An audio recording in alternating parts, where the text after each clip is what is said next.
Еліміздің әр өңірінде 23 тамызда өтетін жалпыұлттық құрылтайды ұйымдастыру және өткізу мәселелері пысықталуда.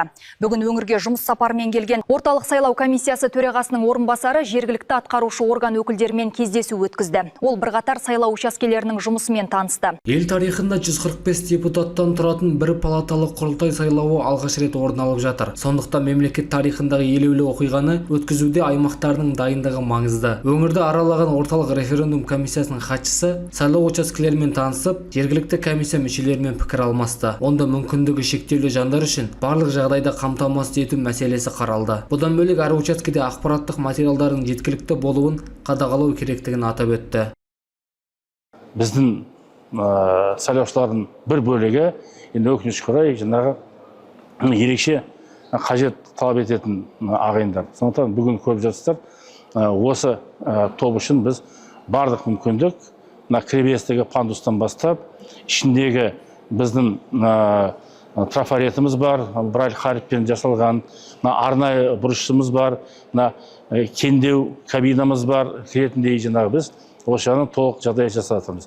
Жалпы өңірде құрылтай депутаттарының сайлауына 430-нан астам тұрғын қатысады деп жоспарланған. Олар 520 сайлау учаскесінде өз таңдауын жасайды. Бүгінде учаскелерде бір үлгідегі дауыс беру кабиналары орнатылып, бейне бақылау камерасы мен ғаламтор желісі тартылған. Ал мүгедектігі бар жандар үшін барлық қажетті құралдар қойылып жатыр. Жалпы облыс бойынша 538 сайлау комиссиясы жұмыс істейді. Олардың құрамында 3700-ден астам мүше бар.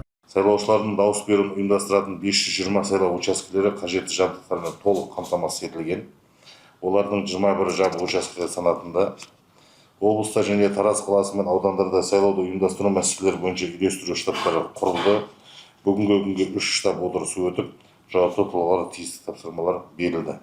Орталық сайлау комиссиясының төрағасы инспекциялық сапар барысында тағы бірнеше сайлау учаскесін аралап, дайындық барысын тексерді. Өңірде мүгедектігі бар адамдар үшін сайлау процесінің қолжетімділігін қамтамасыз ету жөніндегі оқу модульдік орталық ретінде номері 525 сайлау учаскесі таңдалды. Аталған учаскеде сайлаушылардың өз бетінше дауыс беруіне қолайлы заманауи жағдайлар жасалған. Сондай-ақ дауыс беру күні инватакси қызметі де жұмыс істейді. Бексат Аширбай, Аңсар Тілепберген, Айдос Құстаубек, Қордай 24 News.